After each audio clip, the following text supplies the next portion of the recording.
A caucus race and a long tail. They were indeed a queer-looking party that assembled on the bank, the birds with draggled feathers, the animals with their fur clinging close to them, and all dripping wet, cross, and uncomfortable. The first question, of course, was how to get dry again. They had a consultation about this, and after a few minutes it seemed quite natural to Alice to find herself talking familiarly with them, as if she had known them all her life.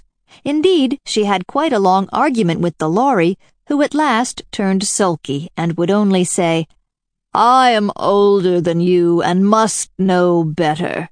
And this Alice would not allow, without knowing how old it was, and as the Lory positively refused to tell its age, there was no more to be said. At last the Mouse, who seemed to be a person of some authority among them, called out, "Sit down, all of you, and listen to me. I'll soon make you dry again." They all sat down at once in a large ring, with the Mouse in the middle. Alice kept her eyes anxiously fixed on it, for she felt sure she would catch a bad cold if she did not get dry very soon. "Ahem," said the Mouse with an important air. "Are you all ready? This is the driest thing I know. Silence all around, if you please. William the Conqueror, whose cause was favored by the Pope, was soon submitted to by the English, who wanted leaders, and had been of late much accustomed to usurpation and conquest. Edwin the Morcar, the Earls of Mercia and Northumbria—" "Ugh," said the Lory with a shiver. "I beg your pardon," said the Mouse, frowning but very politely. "Did you speak?" "Not I," said the Lory hastily. "I thought you did," said the Mouse. "I proceed. Edwin and Morcar, the Earls of Mercia and Northumbria, declared for him, and even Stigand, the patriotic Archbishop of Canterbury, found it advisable—" "Found what?"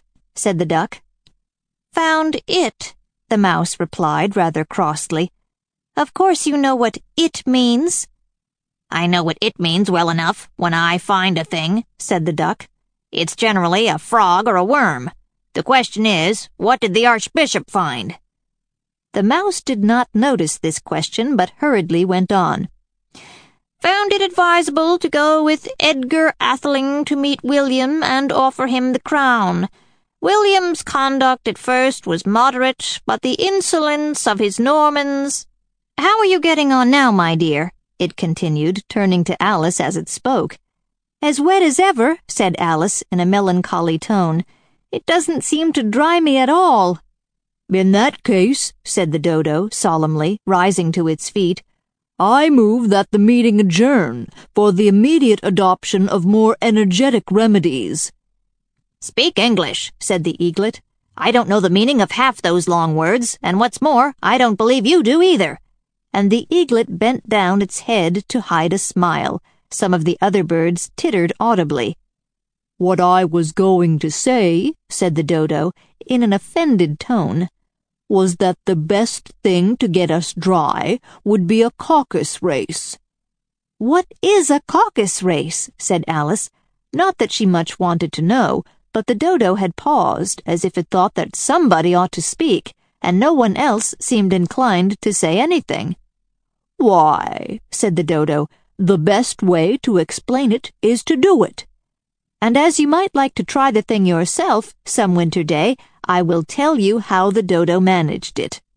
First it marked out a race course in a sort of circle. The exact shape doesn't matter, it said, and then all the party were placed along the course here and there. There was no 1, 2, 3 and away, but they began running when they liked, and left off when they liked, so that it was not easy to know when the race was over. However, when they had been running half an hour or so, and were quite dry again, the Dodo suddenly called out, "The race is over!" And they all crowded round it, panting and asking, "But who has won?" This question the Dodo could not answer without a great deal of thought, and it sat for a long time with one finger pressed upon its forehead, the position in which you usually see Shakespeare in the pictures of him, while the rest waited in